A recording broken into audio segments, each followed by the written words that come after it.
नमस्कार दोस्तों।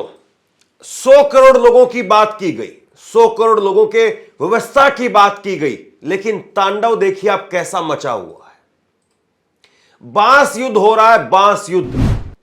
एक बांस युद्ध तो हमने देखा था बागपत के अंदर, लेकिन अब बांस युद्ध हो रहा है बिहार में, प्रयागराज महाकुंभ में आने के लिए। इन तस्वीरों को देख करके आप हंस सकते हैं, इन तस्वीरों को देख करके आप दुखी हो सकते हैं, इन तस्वीरों को देख करके आपको सरकार पर गुस्सा आ सकता है, लेकिन यही तो सच्चाई है।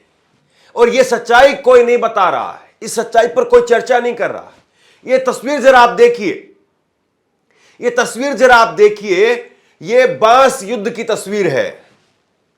अब कहने को एक बार आपको हंसी आएगी कि भाई क्या कमाल की बात है, अंदर खड़े हुए लोग वो अपनी जान बचाने के लिए दरवाजा बंद कर रहे हैं क्योंकि अंदर जगह बिल्कुल नहीं बची है, और बाहर खड़े हुए लोग जैसे तैसे जो भी हो उनको अंदर घुसना ही घुसना है, इसलिए बांस लेकर के आ गए।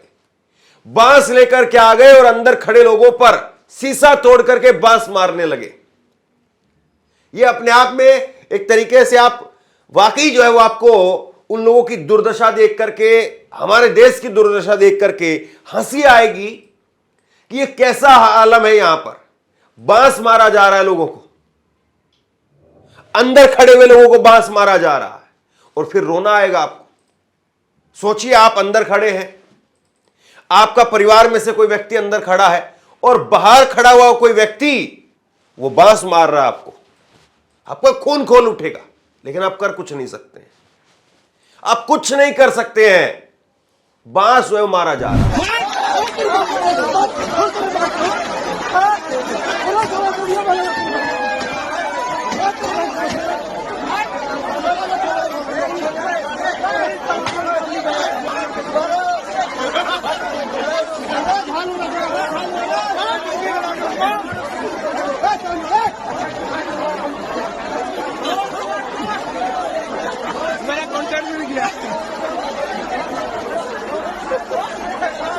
ये हालात हैं। महाकुंभ में दावे किए गए थे 100 करोड़ लोगों के लिए, और अश्विनी वैष्णव रेल मंत्री जो रील खूब बनाते हैं, उनको ये बांस वाली वीडियो, इसकी भी एक रील बना करके डालनी चाहिए। ये बांस वाली वीडियो की रील बना करके डालनी चाहिए कि देखिए कैसे बांस मारा जा रहा है। ये भारतीय रेल, मैं सोच रहा था कि अगर बुलेट ट्रेन भारत में आ जाए और बुलेट ट्रेन को चलाने वाला आदमी, क्योंकि शुरुआत में हो सकता है कि भाई भारतीय ड्राइवर को जब उतनी वो ट्रेनिंग अच्छे से ना हो पाए, या फिर मान लीजिए कि आप कल्पना के तौर पर कि जापान का आदमी यहां पर आकर के बुलेट ट्रेन चलाने लगे, ड्राइवर यहां पर आकर के असिस्टेंट के तौर पर बुलेट ट्रेन चलाने लगे, और बुलेट ट्रेन में भी यही बांस मारा जा रहा हो, जापान का आदमी छोड़ करके भाग जाएगा। वो कहेगा तुम्हारे यहां तो बांस मारते हैं, मैं यहां नहीं रहूंगा। मतलब आप सोचिए कि हम अंतर्राष्ट्रीय पटल पर क्या तस्वीर पेश कर रहे हैं। हमारी कितनी थू-थू हो रही होगी कि भाई देखिए, भारत जो दुनिया में अपने आप को डंका पीटता है, दुनिया में कहता है कि हम 5 ट्रिलियन की इकोनॉमी बन गए हैं, दुनिया में तीसरी बड़ी अर्थव्यवस्था बनने वाले हैं, वो आंख में बांस मारा जा रहा है, बांस मार मार करके ठेला जा रहा है। और सोचिए जरा एक बात, अगर ये श्रद्धालु यहां पर जो जा रहे हैं ये महाकुंभ के नहीं होते, ये श्रद्धालु कोई दूसरे समुदाय से, मुस्लिम समुदाय से होते, तो सोचिए टीवी में कैसा कैसा जो है वो आपको हेडलाइन देखने को मिलता। जिहादियों ने बांस मारा, बांस मार करके जिहादियों ने हमला किया, पता नहीं किस किस तरीके से क्या क्या लिखा जाता। रेल की संपत्ति को नुकसान पहुंचाया, फिर उसके बाद में रेल मंत्री आ जाते सीसीटीवी लेकर के कि सीसीटीवी में इतने लोगों का चेहरा पकड़ा गया है। अब वहां पर क्या स्थिति है, क्या आलम है, जरा कुछ तस्वीरें देखिए आप। एक ये देखिए, किसी ने जो शॉट लिया है, गजब का शॉट लिया है। पूरा परिवार जो है बैठा हुआ है, और पूरा परिवार बैठ करके देख रहा है, और यहां पर देखिए आप, शीशा तोड़ दिया गया है। रेल का शीशा तोड़ना कोई आसान काम नहीं है, बहुत मोटा शीशा होता है रेल का, और एसी कोच का शीशा डबल शीशा होता है। मतलब आप आसानी से तो उसको तोड़ ही नहीं सकते हैं, बहुत जोरदार प्रहार करेंगे तब जाकर किसी से टूटता है। और ज्यादातर रेल अब इलेक्ट्रिक हो गई है, ज्यादातर जो रेल के मार्ग हैं वो इलेक्ट्रिक हो गए हैं, इसलिए लोग छतों पर नहीं चढ़ रहे हैं। वरना सोचिए छत पर कितनी भारी भीड़ होती और छत पर किस तरीके की व्यवस्था बनाई जाती। लेकिन चूंकि छत पर जो है वो आजकल बिजली के तार होते हैं, इसलिए लोग छत पर नहीं चढ़ पा रहे। यह स्थिति जो है वो बताती है कि महाकुंभ को लेकर के सरकार ने कितना पैसा कमाया, कितना टैक्स कलेक्शन हुआ, सरकार के पास में कितना रेवेन्यू जनरेट हुआ, लेकिन आम लोगों को क्या मिला। आम लोगों की जान कितनी सस्ती है। और बड़ी बात यह है, जितने भी एंकर, नेता, मंत्री, संतरी जो भी वहां पर जा रहे हैं, एक्टर, और कल तो अंबानी साहब भी गए, ये जितने लोग वहां पर जा रहे हैं इनको कोई दिक्कत नहीं हो रही है। क्या आपने देखा कि कोई अंबानी के हेलीकॉप्टर में बांस मार रहा है? जैसे यहां पर ट्रेन के अंदर बांस मारा जा रहा है, बांस चढ़ाया जा रहा है, क्या आपने देखा कि अंबानी के हेलीकॉप्टर में भी कोई बांस मार रहा है? अरे साहब, वहां कोई फटकने नहीं देगा आपको। वहां से आपको अंबानी के आसपास से 100 मीटर से जो दूर रखा जाएगा लोगों को कि नहीं दूर रहो। और हेलीकॉप्टर के तो आप मान करके चलिए 500 मीटर दूर रखा जाएगा आम लोगों को। वहां पर तो सीधे महामंडलेश्वर आएंगे और आकर के आपको स्नान करवा करके जाएंगे। इतनी वीवीआईपी व्यवस्था है। लेकिन यहां पर आम लोगों की जिंदगी इतनी सस्ती कर दी गई है, उनको बांस मारा जा रहा है।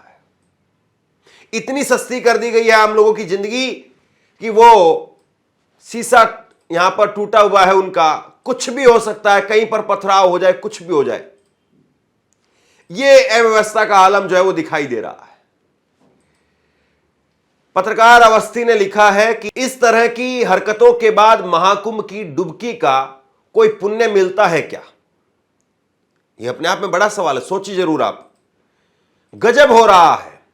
आस्था या अव्यवस्था, पाप या पुण्य, तप या हड़प, त्याग या पहले मैं। सोचिए जरा इस बात को। मतलब धर्म करने के लिए आप जा रहे हैं, आस्था के लिए आप जा रहे हैं, और उस आस्था के नाम पर ऐसी अव्यवस्था। आस्था में, और देखिए बड़ी बात यह है, इसमें से चंद लोग हैं जो इस प्रकार का बांस बल्ली मारने का काम कर रहे हैं। बहुत सारे लोग अपने मन में बहुत अटूट श्रद्धा लेकर के वहां जा रहे हैं। बहुत सारे लोगों की तो बस यही एक अंतिम इच्छा बची होगी कि बस कुछ भी हो जाए, चाहे कल मर जाए हम लोग, लेकिन एक बार हमें महाकुंभ में स्नान करना है। लोगों की यह भी आस्था है और उस आस्था का हमें सम्मान करना चाहिए। और उस आस्था के लिए सरकार को व्यवस्था करनी चाहिए कि जिस किसी व्यक्ति की आस्था है तो वो व्यक्ति सुचारू रूप से आ सके और आकर के स्नान कर सके। सोचिए कि अगर आपके परिवार में आपकी दादी बोल रही है कि बेटा किसी भी तरीके से बस एक बार महाकुंभ में मुझको जो है वो शिवरात्रि से पहले पहले स्नान करवा दो। आपका दादा बोल रहा है, आपकी मां बोल रही है, आपके पिता बोल रहे हैं, और आप ये तस्वीर देख रहे हैं। आप फंस जाएंगे वहां पर।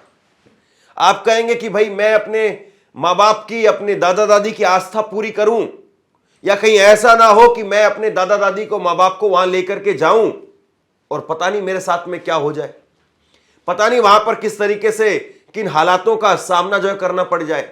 आपकी दादी को आप जो है वो हाथ से पकड़ करके उठाते हैं और वहां पर पता नहीं कौन कौन आकर के कोहनी मारने का काम करेगा, कौन कौन जो है वो किस किस तरीके से क्या क्या हालात वहां पर बनेंगे, कहां भगदड़ में कहां फंस जाए आप।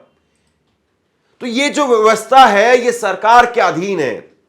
सरकार अगर खुद नहीं कर पा रही तो मिलिट्री के हवाले कर दे, सेना के हवाले कर दे। इस देश में सरकारें जब फेल हो जाती तो सेना काम आती है, ये हम सब ने देखा, और सेना व्यवस्था को बनाने का काम करती है। ट्रेनें ज्यादा चलाई जाएं, जब पता है आपको कि यह स्थिति हो रही है तो ज्यादा बड़ी संख्या में ट्रेनें चलाई जाए, एक्स्ट्रा बोगी ट्रेन के अंदर जोड़ी जाए। लेकिन ये जो मास्टर प्लान बनाने का काम है, ये मास्टर प्लान बनाने का काम महीनों पहले होना चाहिए था। और महीनों पहले शायद ये प्लान हो रहा था कि हम 100 करोड़ लोगों का दावा कर देते हैं, महाकुंभ के नाम पर अपने आप को न केवल पूरे देश में राष्ट्रीय स्तर पर बल्कि अपने आप को अंतर्राष्ट्रीय स्तर पर प्रोजेक्ट कर देंगे। तो महीनों पहले तो यह काम हो रहा था कि कैसे योगी आदित्यनाथ की छवि चमकाई जाए, कैसे मोदी की छवि चमकाई जाए, कैसे यह बताया जाए कि देखो हिंदुओं की सरकार है, इसीलिए महाकुंभ में इतना जबरदस्त इंतजामात हो रहे हैं। तो सालों पहले, महीनों पहले तो यह काम किया जा रहा था। अगर महीनों पहले यह देखा जाता कि भाई अगर लोगों को व्यवस्था नहीं मिलेगी, ये बांस मारने वाले जो लोग हैं इसमें से बहुत सारे लोग गलत हैं, बहुत सारे लोगों को जस्टिफाई नहीं किया जा सकता है, लेकिन जो बाहर खड़े हुए लोग हैं उनमें से बहुत सारे वो लोग भी हैं जो अटूट श्रद्धा से, अटूट आस्था से वहां पर आए हैं और वो किसी भी कीमत पर वहां पर जाना चाहते हैं। उनका भी खून खोल रहा है। उनको लग रहा है कि अंदर जगह है, लेकिन अंदर शायद लोग चद्दर फैला करके सो रहे हैं। उनको यह नहीं पता है कि अंदर वाले बेचारे खुद परेशान हैं। और सोचिए जरा इस बात को कि वो जो पुलिस, वो सिपाही जो वहां पर व्यवस्था देख रहे हैं, उन लोगों के बारे में भी सोचिए, उन लोगों के साथ सहानुभूति रखिए आप, क्योंकि वो लोग जो ऐसे हालात में वहां पर व्यवस्था को जैसे तैसे करके संभालने की कोशिश कर रहे हैं, उन लोगों पर यह भीड़ कभी भी टूट पड़ सकती है। कभी भी इस भीड़ का जो बांस है, जो ट्रेन में आज मारा जा रहा है, ये लोग उस पुलिस प्रशासन को, उस सिपाही को, उस दरोगा को बांस चढ़ा देंगे। और वो किसके घर के लोग हैं? वो कोई अंबानी के घर के लोग नहीं है, वो हमारे ही परिवारों के लोग हैं। वो किसानों के बेटे हैं जो वहां पर खड़े हैं, व्यवस्था को देख रहे हैं, पुलिस प्रशासन के लोग। लेकिन क्या पुलिस प्रशासन भी वहां पर पर्याप्त संख्या में है? क्या अगर आपके पास में पुलिस प्रशासन पर्याप्त नहीं थी, आप उत्तर प्रदेश की पुलिस आपके लिए पर्याप्त नहीं थी, आप दूसरे प्रदेशों से बुला सकते थे, आप पैरामिलिट्री को बुला सकते थे, बहुत कुछ आप कुछ कर सकते थे। लेकिन जो करने का वक्त था, उस वक्त को कैसे हमने गुजार दिया। महाकुंभ के ऊपर मैं इतने घंटे की लगातार जो है वो आपको अव्यवस्थाओं का अंबार बता सकता हूं कि आप मत पूछिए। घंटों भर तक जो है वो महाकुंभ को लेकर के अव्यवस्थाओं का अंबार लगा हुआ, उसका हम एक एक करके उसको सामने रख सकते हैं और रख ही रहे हैं लगातार सामने। यह बात अच्छी है और इस बात की प्रशंसा की जानी चाहिए कि माघ पूर्णिमा पर आज कोई नुकसान नहीं हुआ। माघ पूर्णिमा पर आज किसी प्रकार की भगदड़ नहीं हुई। इस बात को लेकर के सरकार की, प्रशासन की, सबकी प्रशंसा होनी चाहिए। लेकिन मैं फिर कहूंगा, ये जो बांस बल्ली हो रही है, ये जो पेलम पेल हो रही है, इसको लेकर के किसके सिर पर सेहरा बांधेंगे आप? मैं योगी आदित्यनाथ की जयकार आज एक बार लगा देता हूं कि आज उन्होंने माघ पूर्णिमा पर कोई भगदड़ नहीं होने दी। उनको सैल्यूट, उनको सलाम। लेकिन योगी आदित्यनाथ जी ये बता दीजिए किसकी व्यवस्था हो रही है? ये बिहार में हो रहा है, रेल मंत्री बता दें, नरेंद्र मोदी बता दें कि इसका ठीकरा किसके सिर पर फोड़े जाए। कौन है इसके लिए जिम्मेदार? किसको जो है वो जिम्मेदार ठहराया जाए इसके लिए? इतनी भारी अव्यवस्था वहां पर दिखाई दे रही है, इस तरह के इंतजामात वहां पर दिखाई दे रहे हैं कि आप मत पूछिए। और जैसे जैसे महाकुंभ के दिन कम होने लगेंगे, महाकुंभ अपनी समाप्ति की ओर बढ़ने लगेगा, वैसे वैसे ये हालात और बेकाबू होते चले जाएंगे। और डर इसी बात का है। तो सरकार को अब देखना चाहिए, लोगों का सब्र वो टूट रहा है, सब्र का बांध वो टूट रहा है इस वक्त में, क्योंकि लोगों को लग रहा था कि चलो मोदी को नहा लेने दो, मोदी को डुबकी लगाने दो, योगी को डुबकी लगाने दो, राष्ट्रपति को डुबकी लगाने दो, अंबानी को डुबकी लगाने दो, अडानी को डुबकी लगाने दो, हम बाद में लगा लेंगे। लेकिन हमारा बाद आ ही नहीं रहा है, महाकुंभ खत्म हो जाएगा। तो ऐसे में अब सरकार जो है वो इस पर क्या एक्शन लेती है और मीडिया इस पर क्यों खामोशी बरत रही है? जितना मीडिया बोलेगी सरकार पर उतना प्रेशर आएगा, व्यवस्थाएं उतनी ज्यादा सुधरेंगी, आम लोगों को उतना फायदा होगा। बस बात इतनी सी है। तो बस मेरी कोशिश यही है कि हम लगातार इस पर बोलते रहें और कुछ ना कुछ हालात जो है वो इससे जरूर सुधरे। आप लोग इस खबर को शेयर कीजिए और आप क्या सोचते हैं नीचे कमेंट बॉक्स में लिख करके मुझे जरूर बताइए। और इसी तरह की तमाम खबरों के लिए ऑनलाइन न्यूज़ इंडिया को सब्सक्राइब कीजिए। आपका बहुत बहुत धन्यवाद।